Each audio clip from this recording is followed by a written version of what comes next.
제목이 세상은 13세기, 말하자면 중세 피크 시기이죠. 피크, 보통 중세의 가장 피크 시기다라고 여겨졌던 그 13세기에 이미 연결되어 있었다. 이렇게 제목을 잡았네요. 재밌네요. 한번 들어보죠. 우리가 사는 지금을 글로벌 시대라고 하잖아요. 그런데 만약 지금으로부터 800년도 더 전인 13세기에 이미 첫 번째 글로벌 시대가 있었다면 믿으시겠어요? 그것도 아시아 끝에서 유럽 끝까지 대륙 전체를 하나로 묶는 거대하고 빠른 네트워크가 말이에요. 그쵸? 지금 다들 에이, 그게 말이 돼? 하고 생각하셨을 거예요. 인터넷도, 비행기도, 스마트폰도 없던 시절에 말이죠. 자, 오늘 그 놀라운 이야기의 비밀을 저랑 같이 한번 파헤쳐 보시죠. 자, 그럼 이 거대한 연결이 시작되기 전에 세상은 대체 어떤 모습이었을까요?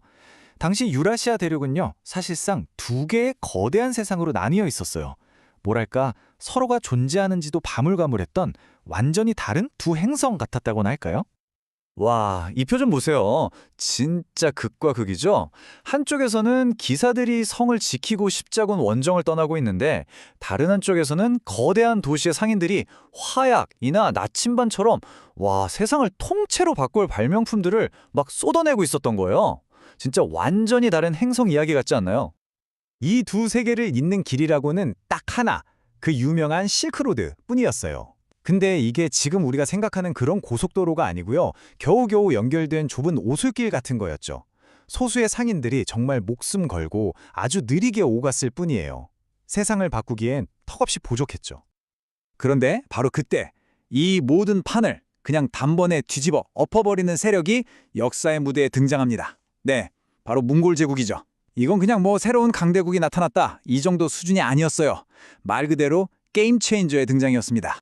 이 속도 좀 보세요. 정말 말이 안 되죠? 아니, 불과 한두 세대 만에 유라시아 대륙의 동쪽 끝에서 저 서쪽 끝까지가 그냥 하나의 제국으로 통합돼 버려요. 인류 역사상 가장 거대한 육상 제국이 정말 눈 깜짝할 사이에 만들어진 겁니다. 스케일이 상상이 안 가시죠? 그리고 몽골의 진짜 무서움은 단순히 땅을 정복한 데에만 있지 않았습니다. 그들은 정복에서 그치지 않고 그 모든 길을 안전하게 만들고 역참이라는 지금으로 치면 거의 초고속 통신망까지 깔아버렸어요. 덕분에 유라시아 대륙 전체가 거대한 하나의 시장, 즉 자유무역지대가 되어버린 겁니다. 자, 그럼 이 새롭게 뚫린 글로벌 하이웨이를 통해서는 대체 무엇이 오갔을까요? 여기가 바로 이 이야기의 하이라이트입니다. 정말 신나는 부분이죠? 보세요. 동쪽의 비단과 도자기가 서쪽으로, 서쪽의 은과 직물이 동쪽으로, 물건들이 막 오갔죠. 하지만 세상을 진짜로 바꾼 건 이런 물건이 아니었어요. 바로 아이디어였습니다. 화약, 종이, 나침반 같은 동쪽의 혁신적인 기술이 서쪽으로 전해지고 또 이슬람에 발전된 과학이 동쪽으로, 그리고 우리에게 익숙한 마르코폴로 같은 사람들의 놀라운 이야기도 바로 이 길을 따라 세상에 퍼져나갔던 거죠. 자, 그럼 화약의 여정을 한번 따라가 볼까요? 재밌을 거예요. 중국에서 처음 발명된 이 까만 가루는 원래 불꽃놀이 같은 데 쓰였어요. 그런데 이게 몽골 네트워크를 타고 저 멀리 유럽까지 도착합니다. 그리고 유럽인들은 이걸 가지고 뭘 만들었을까요? 바로 대포를 만들어서 그 단단하던 성벽을 무너뜨리기 시작하죠. 결국 이 기술 하나가 유럽의 봉건 시대를 끝장내는데 아주 결정적인 역할을 하게 된 겁니다. 정말 엄청난 나비 효과 아닌가요? 하지만 이 눈부신 연결에는 아주 어둡고 치명적인 그림자가 있었습니다. 세상을 하나로 묶어준 바로 그 길이 인류 역사상 최악의 비극을 배달하게 될 줄은 정말 아무도 상상하지 못했죠. 이 거대하고 완벽해 보이던 네트워크 시스템에는요, 누구도 예상치 못한 치명적인 버그가 숨어 있었던 거예요. 그리고 교류가 활발해질수록 이 버그는 빛의 속도로 복제되면서 퍼져나가기 시작했습니다. 그 버그의 정체는 바로 흑사병이었습니다. 여기서 정말 중요한 건 흑사병이 그냥 어느 날 갑자기 똑 떨어진 재앙이 아니라는 점이에요. 몽골이 닦아놓은 바로 그 교역로, 그 글로벌 하이웨이를 타고 병원균이 물자와 사람을 따라 전례 없는 속도로 유라시아 대륙 전체로 퍼져나간 거죠. 이건 연결에 피할 수 없는 대가였습니다. 그 결과는 정말 끔찍했습니다. 유럽 인구의 약 3분의 1이 이 병으로 목숨을 잃었습니다. 3분의 1. 이 숫자 하나가 당시의 충격과 공포를 전부 말해주죠. 흑사병이라는 거대한 충격 속에 몽골 제국은 결국 무너졌고 세상을 잇던 그 위대한 길도 뚝 끊어져 버렸습니다. 하지만 역사는 여기서 끝나지 않았어요. 네트워크는 붕괴했지만 새로운 시대의 씨앗은 이미 세상 곳곳에 뿌려진 후였거든요. 비록 제국은 무너졌지만 한번 시작된 교류와 그로 인해 퍼져나간 지식과 기술은 사라지지 않았어요. 마치 한번 터져버린 댐과 같았죠.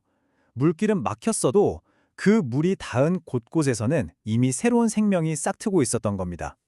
몽골 네트워크를 타고 서쪽으로 간 나침반은 유럽의 대항해 시대를 열었고 함께 전해진 이슬람의 과학은 르네상스의 불씨가 되었습니다. 모든 게 연결되어 있었던 거예요.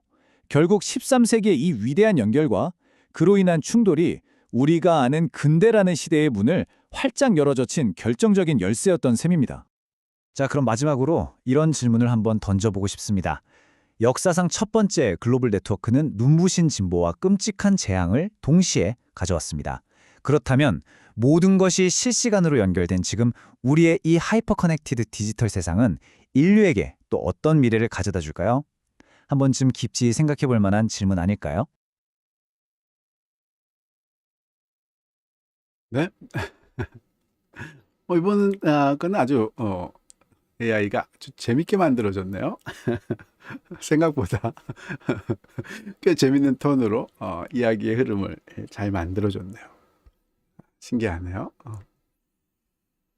네, 준 자료 제가 준 자료는 그렇죠. 중세 시대라고 여겨졌던 피크 중세 시대라고 여겨지는 12, 13세기 그때 있었던 가장 중요한 핵심적인 사건은 사실 몽골의 말하자면은 부상이다. 몽골 제국이 이 세상을 완전히 바꿔 놓았죠. 제가 보기에는 우리가 알고 있는 그런 마녀 사냥이라든지 종교 재판이라든지 종교 전쟁 이런 것들이 사실은 1500년대에 거의 집중이 되죠. 그 말은 자연스럽게 중세 시대의 종교적인 그런 사상 때문에 생겨난 그런 자연스러운 결과가 아니라 몽골로부터 시작해서 생겨난 말하자면 사회의 아주 격변적인 상황을 대응하는 그런 문화적인 대응이었다. 그러니까 기독교 사회에서 엄청나게 빠르게 말하자면 외세에 의한 말하자면 경제적으로나 생활의 모습이라든지 군사적으로도 마찬가지고요. 말하자면 이제 냉병기가 끝나고 이제 열병기라고 하나요? 화약을 사용하는 그런 총포가 막 들어오기 시작하고 나침반들이 와서 이제 항해하는 기술들이 완전히 달라지고 막 그런 기술적으로나 경제적인 기술적인 여러 가지 면에서 급변하기 시작을 하면서 이제 사람들은 급속도로 죽는 그런 전염병이 펴졌죠. 여기는 3분의 1이라고 했는데 이제 대부분은 이제 3분의 1에서 그거보다 좀 3분의 1 하면 3분의 1보다 적을 수도 있지 않을까 이렇게 생각하시는 분들도 많은데 3분의 1이나 심지어는 2분의 1로 보는 사람들도 많이 있죠. 그러니까 자고 일어나면 사람들이 죽어 있는 그런 기간들을 꽤 오랜 시간 몇 년을 거쳐서 겪었던 말하자면 코로나 기간을 한 2, 3년 겪고 났을 때도 사람들의 정신적인 피폐함이 굉장히 컸는데 흑사병 기간을 꽤 오래 겪고 났을 때 유럽 세계의 정신적인 피폐함들은 엄청났을 거라고 보여지고요. 그렇게 해서 생겨나는 리액션, 그 사회의 리액션 중에 하나가 바로 이제 그런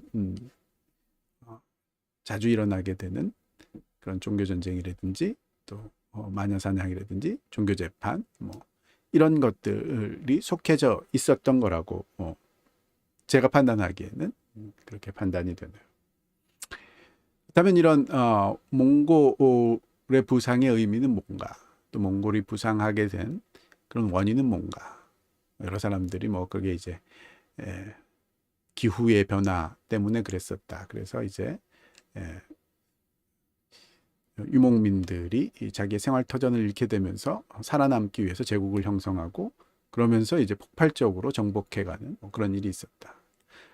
뭐 이렇게 생각하는 사람들도 있고, 뭐 거기에 대해서 이제 자세하게 일관적인 어떤 역사관들이 이제 잘 보여지지는 않지만, 그래도 다양한 해석들이 있을 수 있겠죠. 적어도 뭐 제가 오늘 이 팟캐스트를 통해서 잠깐 이야기해보고 싶었던 거는, 중세 하면 떠올리는 그런 습관적인 오해들보다는 아무래도 이제 AI 시대인 만큼 다양한 정보들을 잘 취합을 해서 좀 더 정확한 그런 역사적인 관점을 가지면 그게 이제 우리에게 훨씬 더 유익한 그런 세상을 보는 관점들, 실제를 보는 관점들, 그리고 내 자신의 인생을 보는 관점들을 이제 허락해 줄 수 있겠죠. 마지막에 질문이 굉장히 재밌는데요. 네트워크 시대가 글로벌 네트워크 시대가 갖고 있는 음과 양이 있죠. 현대가 어떻게 보면 이제 인류 역사상 가장 글로벌라이즈 된 시대다.